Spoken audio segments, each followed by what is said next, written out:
Est-ce qu'il y a quelqu'un qui est content comme moi? C'est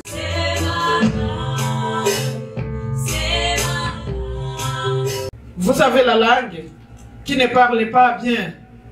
Elle est pleine de paroles.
Et toute personne qui a son témoignage, nous vous accueillons, vous pouvez venir témoigner ici, ça va nous édifier, ça va nous fortifier et ça permettra encore une fois de plus de rendre gloire à notre Sauveur et Seigneur Jésus-Christ.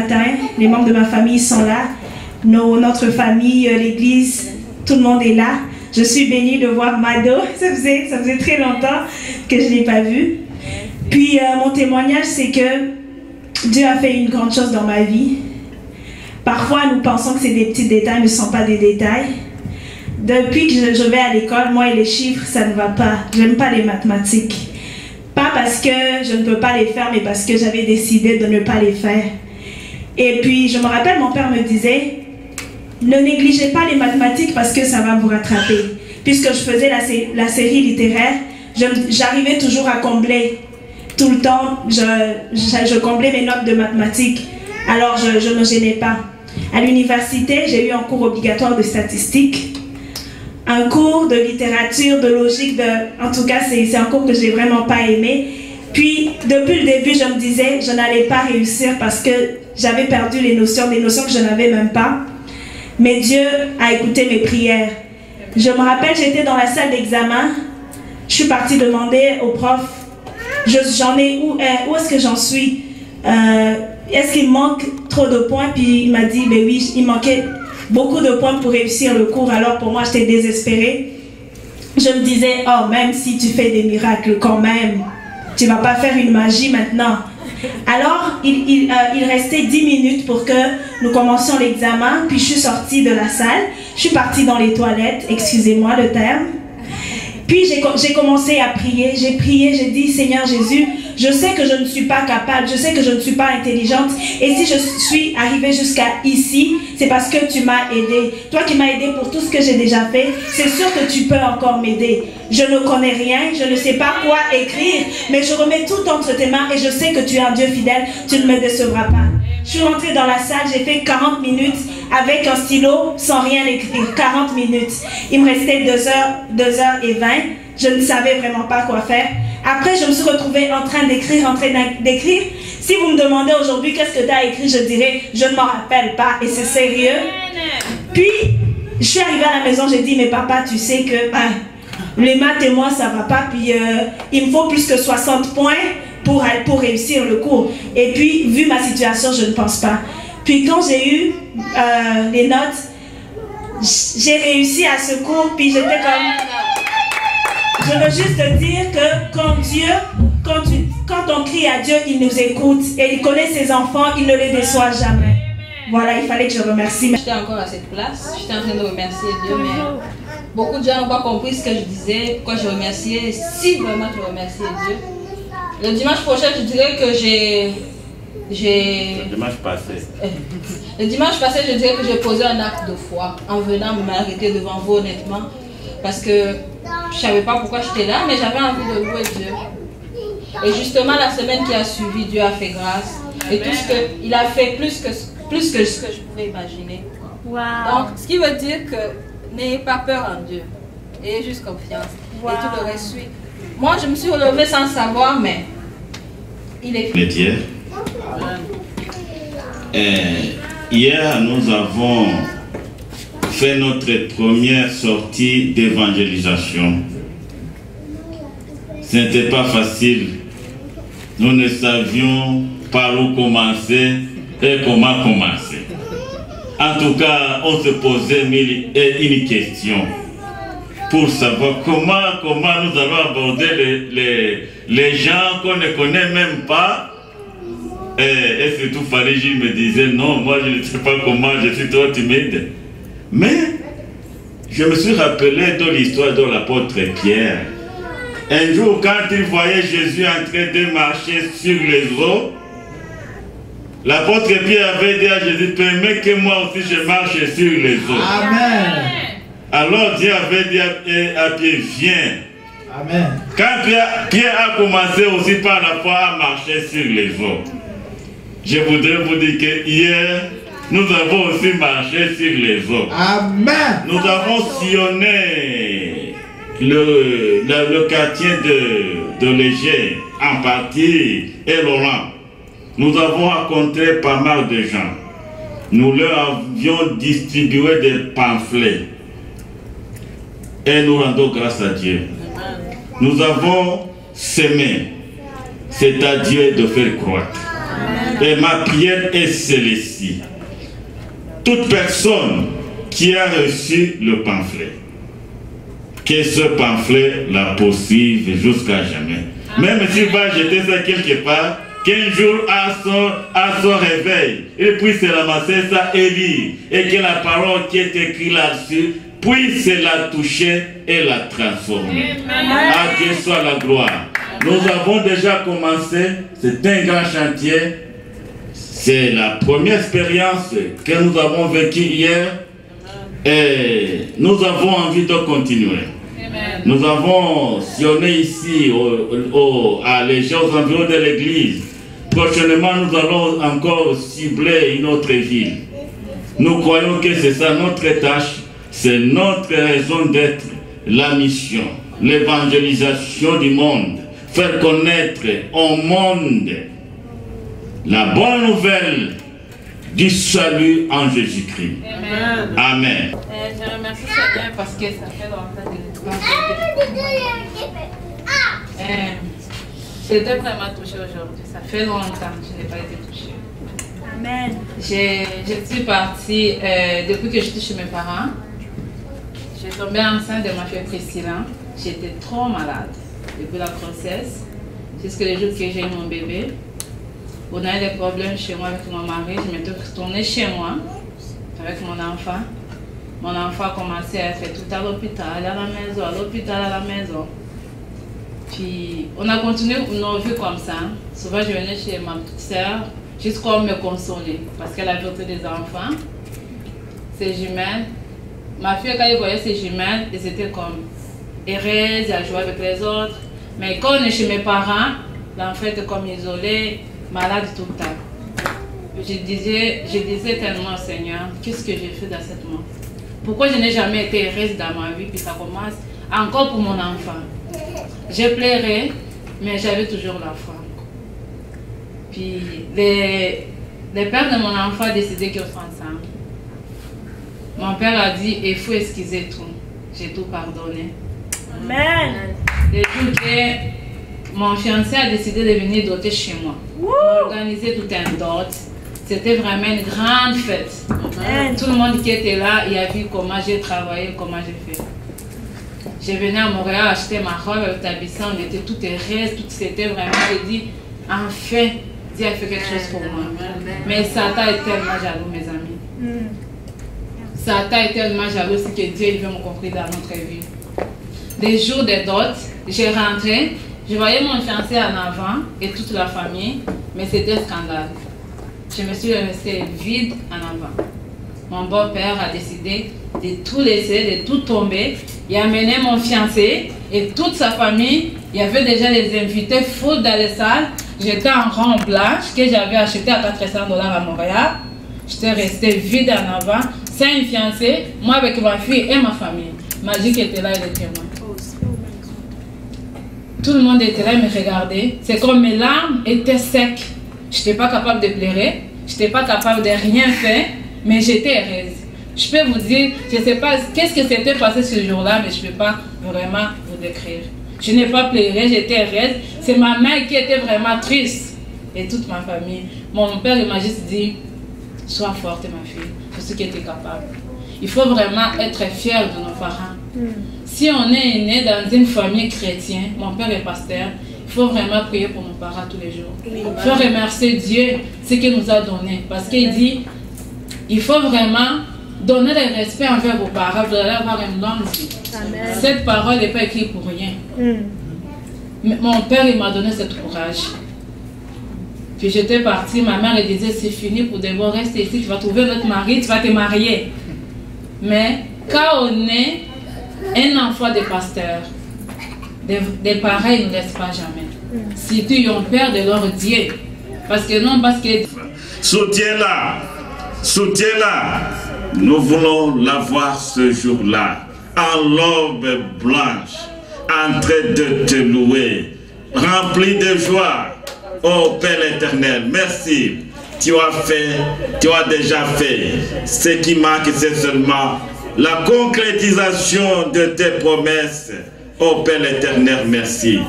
Nous voulons prier pour cette journée. Et nous voulons mettre en déroute toutes les forces du mal. Nous voulons briser les forces de l'ennemi. Les plans de l'ennemi, nous les détruisons et nous déstabilisons toutes les hordes démoniaques qui vont se liguer pour chercher encore une fois à déstabiliser, à créer des ennuis. Nous brisons tout et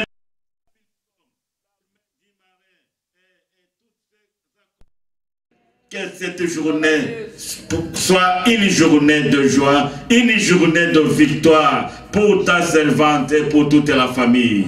Et qu'en toute chose, tout ce qui va se passer puisse être pour la gloire de ton nom. Bénis ta servante, Père l'Éternel. Et merci pour la bénédiction. Merci pour ta force et pour ta grâce que tu l'as. Amen. Je vais juste chanter une petite chanson. Et puis Et ensuite je vais témoigner.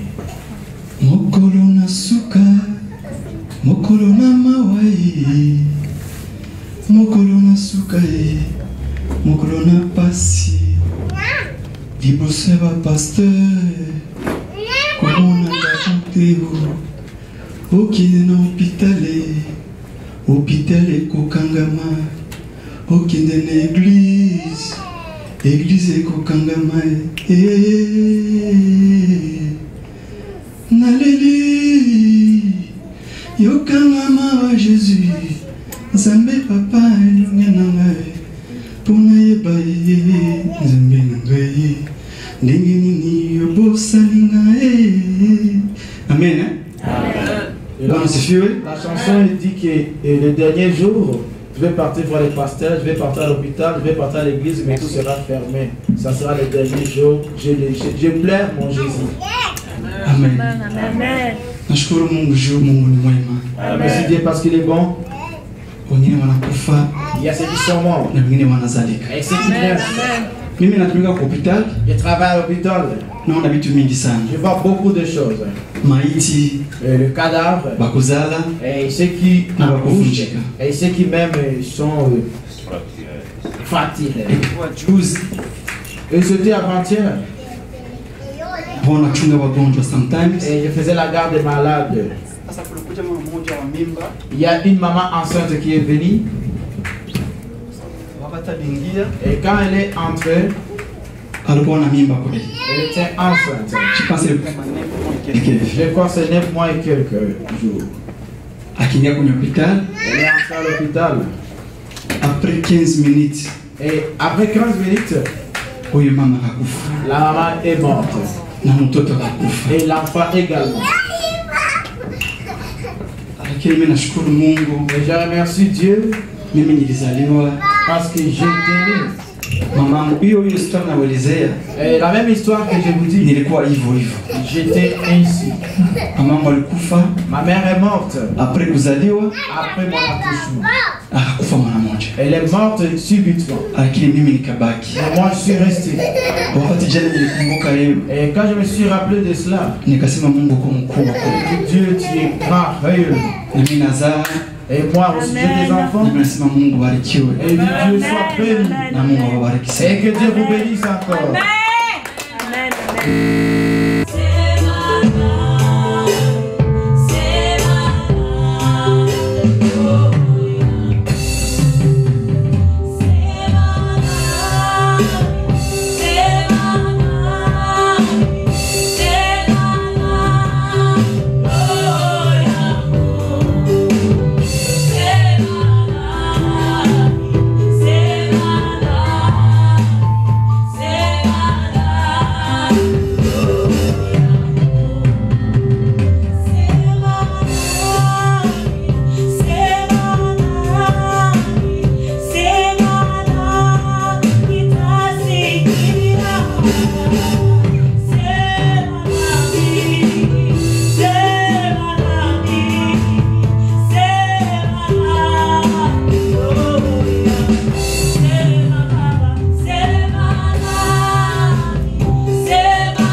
Et avant tout, je vais aussi exécuter un petit morceau.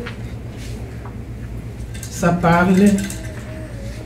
Celui qui détruira le temple de Dieu, Dieu lui-même le détruira sans pitié. Amen, amen. Et il y a un autre verset qui dit, garde ta langue pour ne pas détruire les autres. Et je vais essayer de chanter.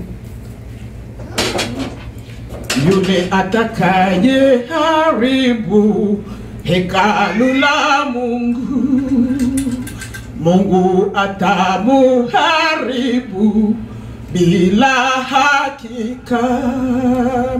Hamujui ya kuwa miili yenu ni hekalu la Mungu. Hamujui ya kuwa miili yenu ni hekalu la Mungu. chunga vema jicho lako, siharibu hekalu. Chunga ulimi usije kaharibu wenzako. Chunga vema jicho lako, siharibu hekalu. Chunga ulimi usije kaharibu wenzako.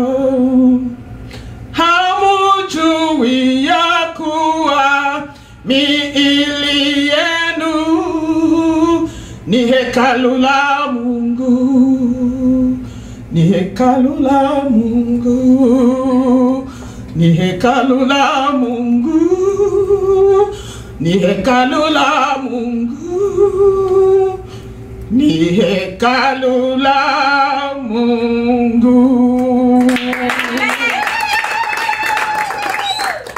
Que le nom de l'Éternel soit béni ce soir. Amen. Lisons rapidement la parole de Dieu dans l'épître de Jacques, le chapitre 3, le verset 5 à 6. Jacques, chapitre 3, verset 5 à 6. Quelqu'un qui a trouvé, il peut lire.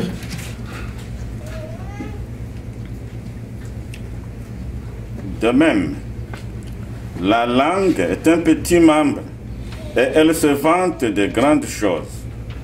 Voici comment un petit feu peut embraser une grande forêt. La langue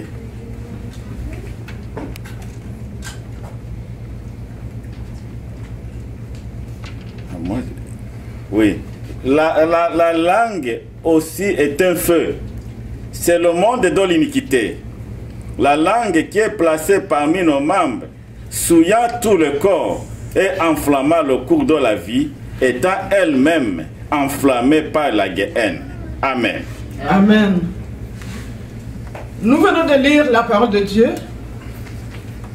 Et quand nous lisons dans cet épître de Jacques, vous savez que Jacques, il fut le frère de Jésus-Christ.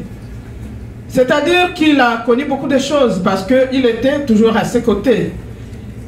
Et cette épître de Jacques, elle est vraiment l'épître qui est spéciale. Elle n'est pas comme les autres.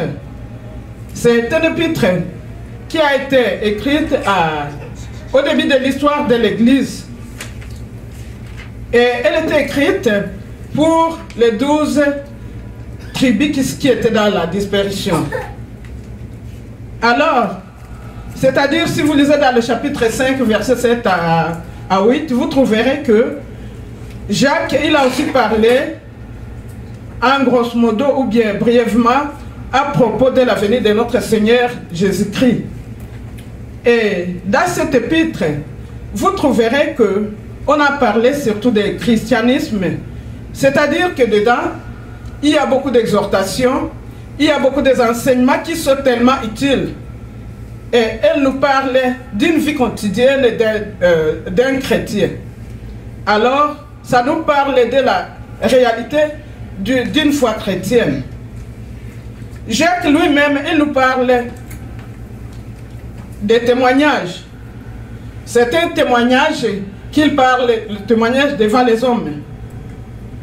Alors, Jacques, quand il a voulu s'exprimer, il a vraiment utilisé un style qui est direct. Un style direct. Et dans ce livre, il a passé d'un sujet à l'autre. Et il a bien expliqué. Et c'est pour cela que quand nous lisons, nous rencontrons 3 caractéristiques. Il a parlé des 3 caractéristiques d'une religion pure. Et ces 3 caractéristiques d'une religion pure, là, peut-être vous pouvez d'abord vous demander qu'est-ce qu'une religion pure? Une religion pure, c'est une manifestation extérieure d'une piété authentique. C'est ce que nous faisons. C'est ce que nous ne faisons pas au moment où nous devrions le faire. Donc, ça nous parle de la piété extérieure. Alors, les trois caractéristiques d'une religion pure que Jacques va nous parler ici, il parle de la maîtrise de la langue. En premier lieu. En deuxième lieu, il parle de l'amour concret envers ceux qui sont dans le besoin. Et en troisième lieu, il a parlé de la séparation d'avec les souillures du monde. Et ce soir, nous allons regarder ce que c'est la maîtrise de la langue. Mes frères et sœurs, nous connaissons très bien que la capacité de parler pour un homme, ça vient de Dieu. Et Dieu lui-même, il parle. Il parle à travers ses enfants. Il nous parle. Il communique avec nous, avec le langage. Et c'est pour cela que son fils Jésus-Christ, il est appelé parole. Dieu nous parle. Il nous parle à travers la parole. Il nous parle à travers la parole qui est écrite dans la Bible. Et vous savez, s'agissant de la capacité de l'homme de communiquer, cette capacité a bien changé. Et vous allez me demander pourquoi la capacité de l'homme a changé. La capacité de l'homme pour communiquer a changé. Ça a changé au moment où l'homme a commis le péché. Quand l'homme a péché, sa capacité de communiquer, ça a vraiment changé. Et c'est pour cela que vous trouverez dans des églises, les chrétiens ou les croyants, ils sont pleins de méchanceté, pleins de gros mots. Les chrétiens, ils ne communiquent pas bien parce que ils sont dominés par le cœur du péché. Les péchés qui sont aujourd'hui dans le monde, les péchés vraiment les plus répandus, les péchés les plus dangereux dans ce monde que nous habitons, ce sont les péchés qui viennent de la langue. La langue. Et c'est pour cela que le péché de la langue doit se manifester dans trois formes. Il y a trois formes pour manifester le péché de la langue. Il y a premièrement la médisance. Il y a la diffamation. Il y a aussi la calomnie. Quand nous parlons de la médisance, là vous pouvez vous demander la médisance c'est quoi? La médisance, c'est quand quelqu'un se met à révéler les fautes, les faiblesses, les manquements d'une autre personne à quelqu'un d'autre. Je pense que vous me suivez très bien.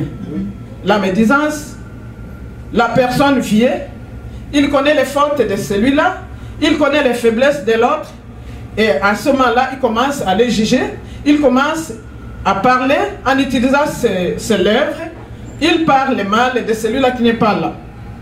Alors, et quand ça vient, c'est vraiment très dangereux. Et quand nous voyons dans ce monde que nous habitons, il y a beaucoup de moyens pour communiquer. Il y a diverses manières de la communication. Les téléphones, les fax, les courriels électroniques, les WhatsApp. Moi, des fois, je regarde et je dis, mon Dieu, où est-ce qu'on va aller après tout ça là? Si quelqu'un est en train de parler sur le téléphone, il va prendre des heures et des heures. en train de communiquer l'histoire de l'autre. Et si tu savais, c'est lui-même, il a encore fait, il est en train de faire, et il est. Et quand il va être fatigué de communiquer sur téléphone, il va commencer à écrire les SMS. Il va commencer à écrire, il va écrire beaucoup de choses, en train de parler de quelqu'un d'autre. Vous savez, mes frères et sœurs, dans la médisance, on fait tort à 3 personnes. Quand tu commences à me dire quelqu'un, toi-même tu es dedans. Tu es dedans. Et tu es en train de te faire de mal toi-même. Et l'autre qui est en train de te suivre, tu le fais du mal. Et tu fais encore du mal à celui-là que vous êtes en train de parler. Et à ce moment-là, après tout, les choses vont commencer à rouler. Ça va commencer à partir et ça va commencer à aller de l'église à l'autre. Ça va commencer à aller d'une personne à l'autre. Et à ce moment-là, il n'y a plus d'édification. Tu te fais du mal toi-même. Tu fais le mal à celui-là qui comprend ce que tu es en train de dire. Et tu fais mal à celui qui est l'objet de la médisance. Et à ce moment-là, vous savez, on peut vraiment se poser des questions. Parce qu'avec la médisance, ce qui vient après, c'est la division. Ce qui vient après, les amis qui étaient ensemble, ils deviennent des ennemis. Et posons-nous une petite question ce soir. Je vais te poser une question.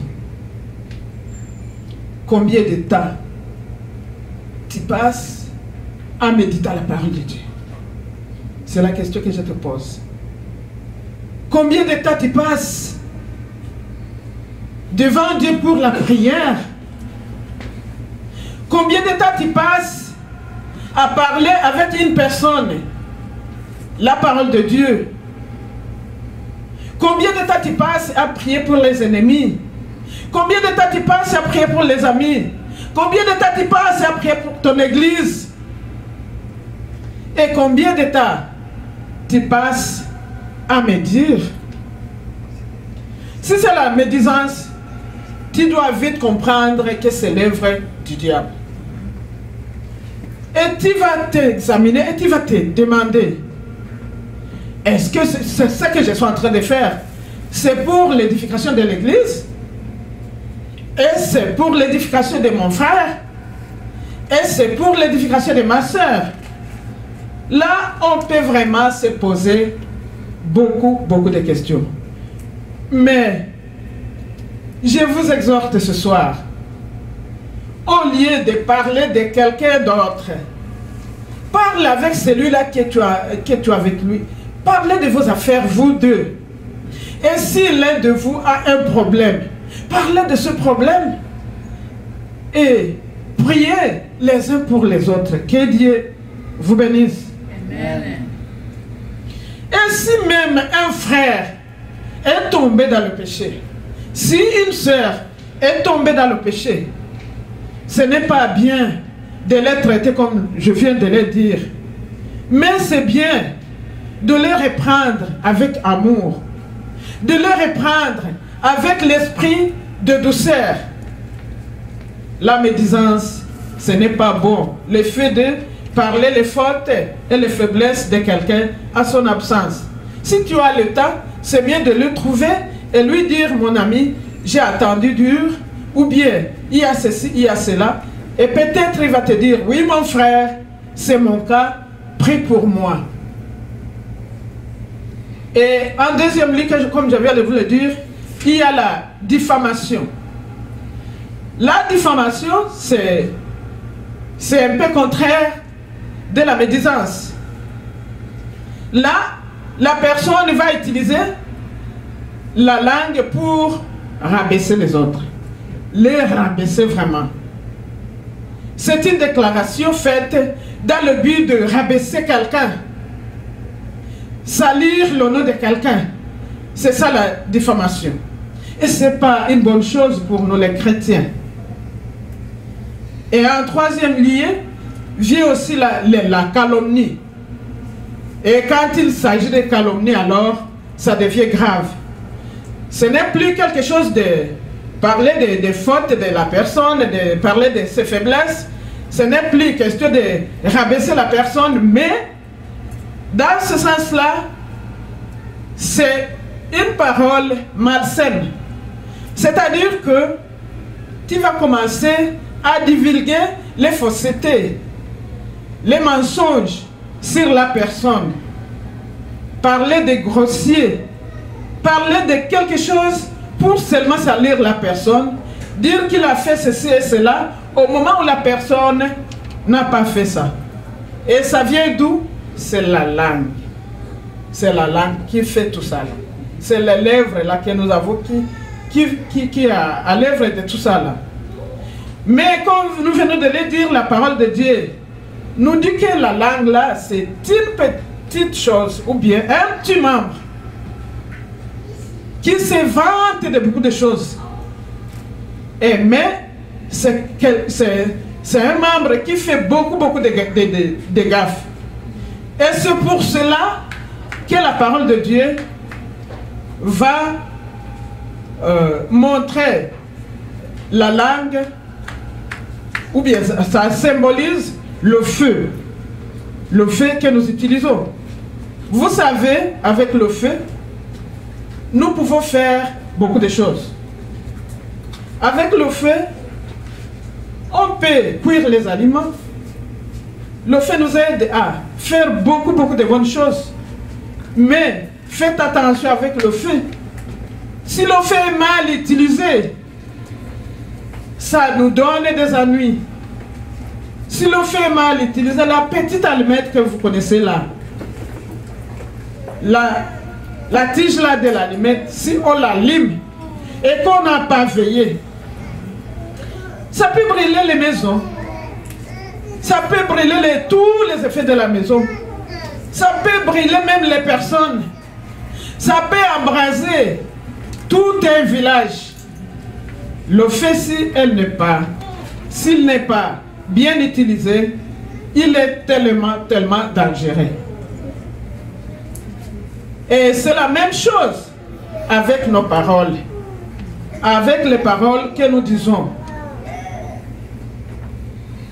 Alors quand la parole prend la forme de rumeur, ça devient autre chose. Là, on commence à parler de beaucoup de choses.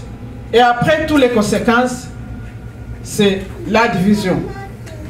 Les églises qui se divisent, les personnes qui se chamaillent à l'église, à cause de ce petit truc que nous avons dans la bouche. C'est pour cela qu'il nous faut vraiment garder la langue. Dans le chapitre 3, verset 6, Jacques, il a décrit 3 expressions qui démontrent combien la langue est tellement dangereuse si elle n'est pas bien utilisée.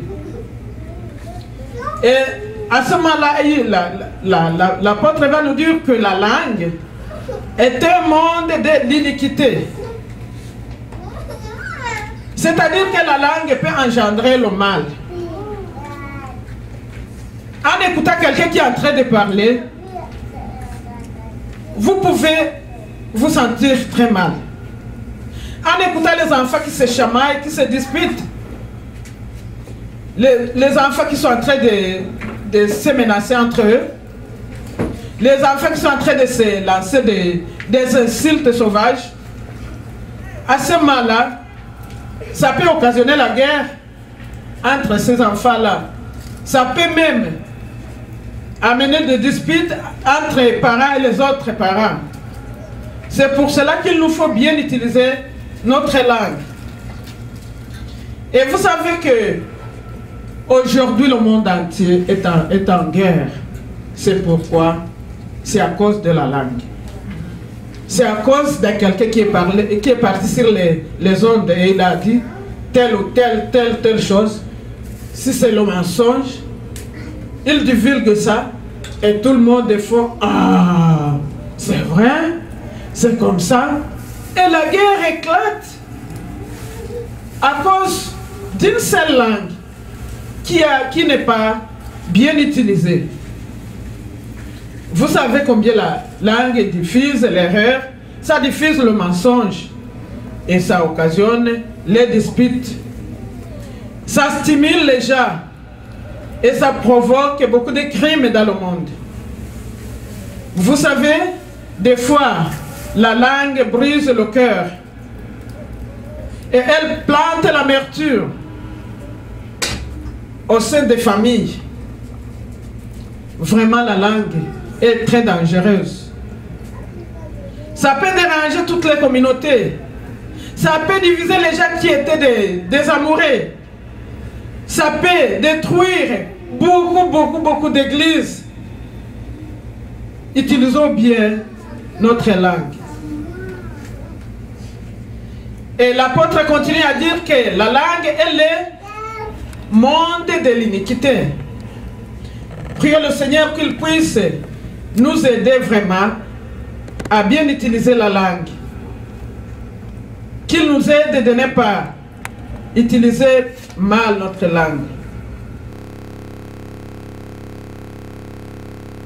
Vous savez, la langue qui ne parle pas bien, elle est pleine de paroles venimeuses. Et la langue que nous avons suit tout le corps. Ça peut souiller tout le corps. Quand nous utilisons mal la langue, ça peut souiller toute la personne. Et si nous maîtrisons notre langue, c'est pour construire le corps de Christ. C'est pour vivre bien avec nos frères et nos sœurs. Et il continue à dire que la langue enflamme le cours de vie, elle-même enflammée par la géhenne. Quand nos lèvres sont impures, elles parlent du diable. Quand nous parlons de n'importe quoi, ce n'est plus pour l'édification de l'Église. Ce n'est plus pour l'édification de nos frères et sœurs, mais c'est pour le diable. Un enfant de Dieu doit lutter continuellement dans sa vie pour vivre la piété, pour bien maîtriser sa langue. Nous devons demander à Dieu de nous toucher pour que nous puissions bien gérer notre langue. Nous devons vraiment demander à Dieu de nous toucher comme il a fait à son serviteur Esaïe. Il a été touché par Dieu et il a été purifié. Dieu a purifié ses lèvres et il est présent aujourd'hui. Il peut nous purifier et il peut nous rendre saints. Et il peut nous donner le fait de la sainteté. Aujourd'hui, quand je regarde dans des églises, des fois, il y a un double langage. Un chrétien, aujourd'hui nous sommes dans l'église, en train de louer le Seigneur, en train de bénir le Seigneur, avec cette bouche, avec les lèvres que j'ai. Je loue le Seigneur, je bénis le Seigneur.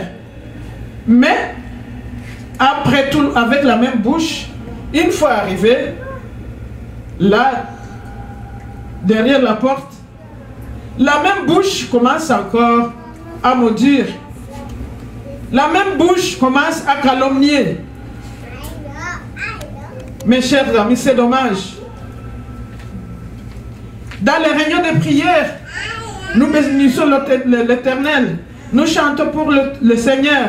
Mais après, nous oublions et nous commençons à utiliser la même langue pour maudire. pour calomnier, pour lancer des mauvaises paroles à nos semblables. La parole de Dieu nous dit qu'une source douce laisse couler de l'eau douce. Et une source salée, effectivement, va laisser couler l'eau salée. Nous devons nous examiner alors, voir comment nous utilisons nos langues. Si nous ne les utilisons pas bien, ça ne doit pas édifier l'Église du Christ. Et ici, Christ nous appelle à l'obéissance. Et dans cette obéissance, nous devons bien gérer la langue. Et comment le gérer? Il y a des passages que je vais citer et vous pouvez encore continuer à les lire à la maison. Le Proverbe chapitre 10 verset 19, la parole de Dieu déclare: celui qui parle beaucoup ne manque pas de péché, mais celui qui retient ses lèvres est un homme prudent. Proverbe 10, 19. Et l'autre, Proverbe 13, verset 3.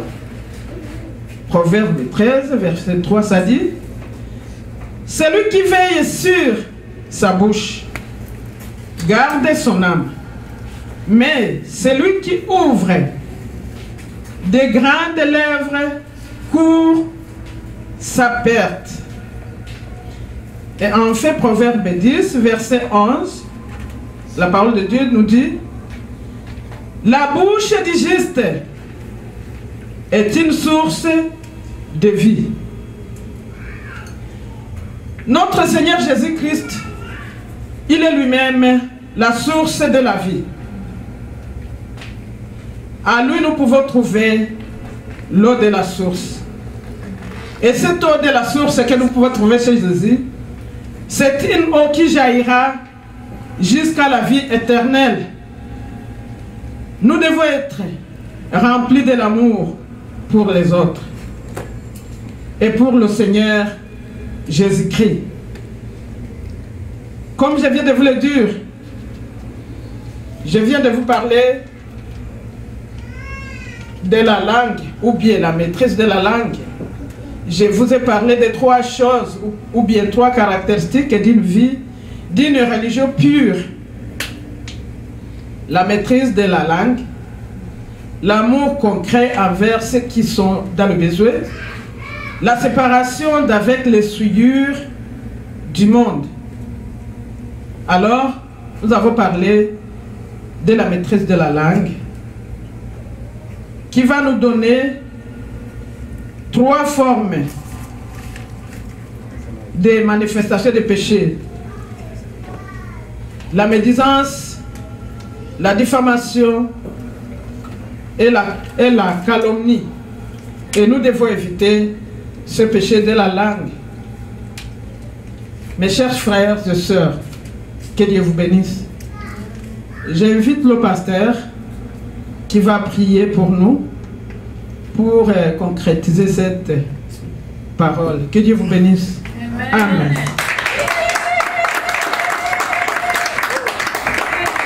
Alléluia. La langue. Et notre prédicateur a été clair. La langue que nous portons, que nous manipulons, est très dangereux.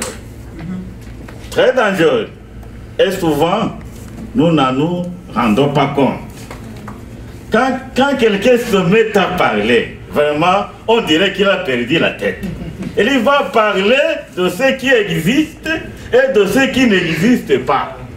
Il va parler de ce qu'il connaît et de ce qu'il ne connaît pas. La langue, c'est effectivement le monde de l'iniquité. Chers frères bien-aimés dans le Seigneur, la Bible souvent m'étonne. Et Dieu est mystérieux. Amen. Il a mis en nous la langue.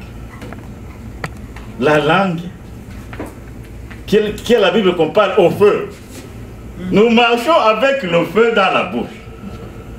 Le feu dans la bouche. Nous sommes capables, avec cette langue, de bâtir, de construire et même d'opérer des choses vraiment inconcevables. Avec cette langue, c'est un don de Dieu. Nous devons le comprendre ici. Mais un don de Dieu qui doit être bien géré. Et pour que cette langue soit bien gérée et être utilisée pour la gloire de Dieu, il y a un préalable. Pour que notre langue puisse être vraiment une source de bénédiction, un préalable, c'est un cœur pur. C'est pourquoi l'apôtre de Dieu nous dit, garde ton cœur plus que toute autre chose, parce que de lui vient la source de vie. Amen. Pour bien gérer la langue, pour bien utiliser la langue, il faut que le cœur soit pur. C'est très important.